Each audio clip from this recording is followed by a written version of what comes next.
Hi all, Jim Blogs here, number 12. So, number 12, I'm just carrying straight on from 11, which obviously you've finished watching, haven't you? Otherwise, that's mental. You don't go and watch Terminator 2 until you see Terminator 1, otherwise you're an idiot. So number 12, following on from the training regularity and duration, a more specific question I had here, which was very common, so I guarantee a load of people would like to hear this, is the whole, what's the best sort of training regime or split towards getting your goal? We're talking about like the bro split, or so bro split, to explain, is like linking the alpha male muscles together, the checking out the pecs, boom, and the buys, that sort of thing. So training chest with triceps, back and biceps, that sort of thing.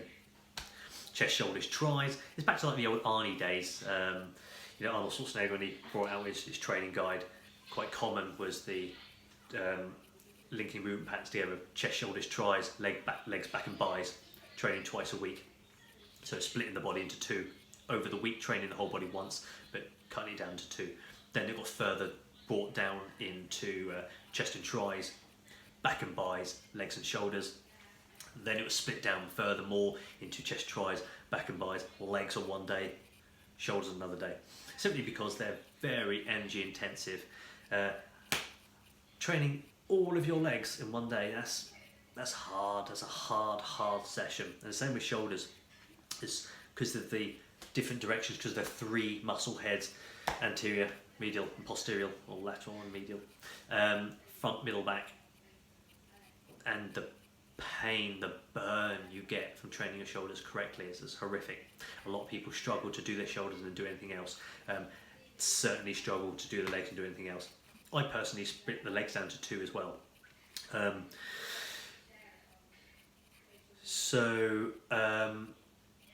question is, what is the best way? What's the optimal way? Now, there is no best way. Because the best way implies that I know what your goal is, I know what the result you're trying to achieve is, and as there's so many different types, it's impossible to say what it is. And there's so many different types of training systems. What are you training for? Are you training for aesthetics, just to look good? Are you training for performance? What is that performance? Are you training for explosive power, to be fast? Are you training for endurance, to be able to keep going for a long time? Are you training to just simply be strong as you simply can be? Or are you training for mobility, agility? What's your actual goal here? No surprise, it would be different, varying different regimes for each one. Now, the most common one in this society is we are a very vain society. It's a fact. I've had lovely debates on this before, and I think most people would admit that we are just deep down vain. And in the same way vegans love to tell you they're vegan, some people just love to turn around and say, oh no, I'm not vain at all, because I think it makes them a good person. And my argument to that is, why have you got lots of different types of clothes? Why do you buy all these different colours? Why don't you just buy one type and just have tons of them? Oh, because you like to look nice, right? So shut up. And what are you bothered doing your hair for? So shut up. Just admit it. It's not a bad thing. We like to look nice. What's wrong with that? I do. So aesthetically, dudes are generally trying to look athletic, muscular, fit, look good, and same with women. Just want to look nice and athletic, and more women want to look more muscular nowadays. Each their own, whatever. But whatever you want to look like, it's just aesthetics, isn't it? Now, for that, I would wager, for that really, we're not really worried about the performance, because if you can squat 200 kilo or bench 150 or whatever, when do you get to prove that? When do you get to show off for that? No one cares. It's just something you can just make up and tell people. Good for you. But people look at you and look at you and think, wow, you look good, you must be able to do this. And that's kind of what people are going for. So with that, it tends to be the slow, burny, pump stuff, rather than so it's the type 1 muscle fibers are really hitting here, and not really too interested in developing a type 2 muscle fibers, the explosive, the strength really comes from type 2 muscle fibers. So we're not really looking too much at strength. You don't necessarily have to lift a lot of weight. You just need to go to the pump. You are going to blow those muscles up, pump as much blood into them as possible, really flood it out and feel that burning, like it's going to rip through the skin type pump. So for that sort of stuff, personally I only like to do one body part a day, because one, it means I can train every day. Two, it means I can really go hell for leather on that muscle group, and it won't, me finishing in pain from the pump and the ripped up, I just want to sit down a bit for the hour until it subsides. It doesn't really matter, that won't hinder into my next body part I'm going to train, because I'm not doing another one.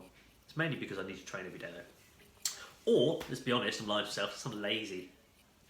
Pretty lazy. And it's time efficient. I can get in, smash out 20 minutes in the gym, job done, get out and get on with my life again. If I'm going to do my whole body, I feel like I'd be there for ages. I can't be bothered with that. I want to get in, get it done and get out. So, a bro split, full bodies, push pulls, whatever. The fact of the matter is, okay, sorry, not my opinion, alright, it doesn't actually matter. It really honestly doesn't. It comes down to what you enjoy doing, what can you fit in your life. The benefit you're going to get from doing a bro split, to doing one body part, to just doing all the same movement. So chest and tris, because it's all pushing away, you're extending, what's extending? Chest, shoulder, tris, anything that's the same movement pattern. It doesn't really matter. What does matter is, now hang on, let me finish up. It doesn't matter really, because in all extensive testings done, I've never seen anything that's actually given me a conclusive answer. The most I've heard it said once where they were talking about, it showed a significant increase doing the push-pull. So that was doing the movement pattern, so doing all pushes, all pulls. And it was an increase of 1.1 millimeters in circumference on, they were talking about the forearm, which is weird. So from there, 1.1 millimeter. How are you measuring that? What a load of crap. Put measuring tape around any body part there, and you tell me you can't just squeeze it in without even feeling like you're squeezing it in for another millimeter. 1.1. What are you measuring? What are you using here? I tell you what you're using. You're using bullshit. That's what you're using. It makes no difference, because what makes a difference is your food and your sleep, your regularity and your life. Those are the contributing factors. You cannot equate that from person to person, because if you're measuring, saying actually he increased his over yours, we had a baseline you both measured, and you've increased yours 1.1 millimeters more than this chap, so this training system's better. Maybe he develops muscle tissue easier. Maybe he's pushed his own self harder, more towards fatigue. Maybe he sleeps better. Maybe he's eating better. Maybe his genetics are better. It's such a crock of crap. So no, I honestly don't believe there's any difference. And then equate to my own personal life, specifically with training me. No, I've not noticed much difference in anything, because my training system is always the same. No matter what I'm doing, I push it to the goal, which, whatever the goal in my training system I'm doing, is usually fatigue, failure, full pump, and then I recover it, and I rest it. The only caveats I've got on that is, where I do feel it's important, and you do get some negative factor on doing one way or another, it's if okay, so sorry, let me just clarify. Where I train the whole body once a week, but I train one body part per day, I do that, yes, like I've explained, time efficiency, laziness, whatever, easier, train every day, but it's also because I feel like I get more recovery, because I train one body part and it gets left alone for the whole week, but I'm also factoring in, I don't want one session to then ruin the next session. So I would never personally train the bro one of saying like chest and biceps together. I think it's very counterintuitive, because you may do very well on that first day, train your chest to max, training biceps to max. So right now you're going out in the town, great, you've got swole, you feel like you look good, whatever. That's a weird mentality, but if that's what you're doing. But the next day you want to come in and train. You're going to then train what, back and triceps. So the opposite of that. Now your back is your back's back there, by the way. Your back is the primary mover, and then your bicep supports it. Because if you're going to pull something in towards it, you're still contracting your bicep. Now, if your bicep's knackered, it's now not able to support the movement of your back. And of the two, your back's bigger and stronger than your biceps. If this is already weak, it's already going to massively struggle to support your back. What you tend to find is you won't be able to train your back as well, and vice versa. You're coming in to train your triceps, but you changed your chest yesterday or a couple of days ago, then that's going to be knackered, or vice versa, that's going to be knackered and not be able to support this.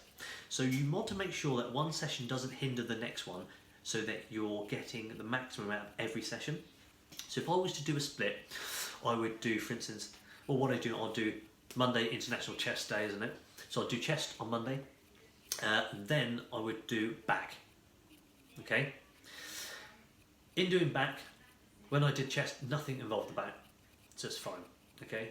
So now I train two bits, the main movers really, the chest and the back. Then I would come in from that, and I would probably then train my legs, because I definitely haven't used my legs from that at all. Now my legs, I don't like to train all of them in one go, it's just too much. They're too big muscles and they take too much oxygen, I find. It's just too much for me, so I don't do it. Call me a puff if you like. So I would normally do something like, I'll cut it into two, I'll do like quads, and of your calves, you've got gastrocnemius and soleus, I'll do one of them, so I'll do gastroc and quads. And the next time I train my legs, I'll probably do something like the whole bit. I'd go with, so I'd normally do leg press, leg extension, quads, and then straight leg calf raises. Okay. Then the next time I train legs, which won't be the next day, next time I train legs would be probably a squat. So there's more ass involved, glutes, and the overall, and my hamstrings, so some ham curls, and then soleus. So I'm splitting them up into two. I just find I can push harder on each one better then. So what I would do is chest, back, and I'd probably after that go with, I favour the leg press. So I'd go quads, leg press, and gastroc.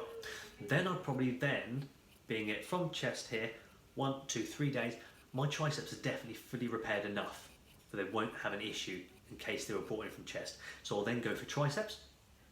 Now with tris, I tend to train a little bit, I tend to train my shoulders and split them up with my arms, because they're quite easy days, arms. So personally, I would then go triceps with shoulders. I don't really mind which one, depends how I feel, but I normally go lateral raises, okay? Lateral raises and stick in some rear delts as well. But then I would come back, because I did back and it's been a good 3 days later, big diddy. So then I'd come in and do biceps, and bis I generally would put with a bit of front delt. Then I'll come into my legs again, but the opposite, so I'd do a squat and day, and soleus and hamstrings. So I'm just being mindful of, is my session still affected or being affecting or being affected by the other sessions around me? That's my sort of take on it. And there really isn't, I've not felt anything that is more beneficial. To be honest, it's all the same. As long as you train hard, if you can only train twice a week, then you haven't got a choice. Do it. The benefit you'll get over one session to another isn't because of the way in which you're pairing them together per se. It's the way in which you train it and then rest it. So if you feel like you are not progressing anymore and you're plateauing, I would look first at my diet and my sleep. Am I eating enough and regular? Am I sleeping properly? If not, sort that out. Obviously, I would look at my training. Am I actually going to fatigue? Am I really pushing the boundaries anymore? Or am I just doing something that I used to be able to not do, and now I'm doing it? If you're just hitting numbers and just hitting reps, and I'm doing 3 sets of 10, well, good for you. It's not a counting game. Who cares if you did 3 sets of 10 in that? And have you achieved your goal? Have you failed? You should be failing. If you haven't failed, why are you doing it? If you're going for aesthetics, you'll be really ripping that up and let it recover. So There we go. Duration, training, regularity, bro sets. Yeah, I think that answers it. I hope. If not, again, just talk to me one on one, and you can get me back on track if I've forgotten what the whole point of this conversation was. This normally happens. I'm going to do a live feed today at 2, and I'm going to do a few of these, see how they go. I reckon no one will even be there today at 2, but we shall see. I'm going to keep doing them. That's your points if I want you to come in and have a chat with me, and then I can specifically talk to you about those things if I'm not quite answering it correctly. I do have the answers, I just need to be pointed towards them if you're not hearing the right answer. Okay, much love, thanks very much, bye!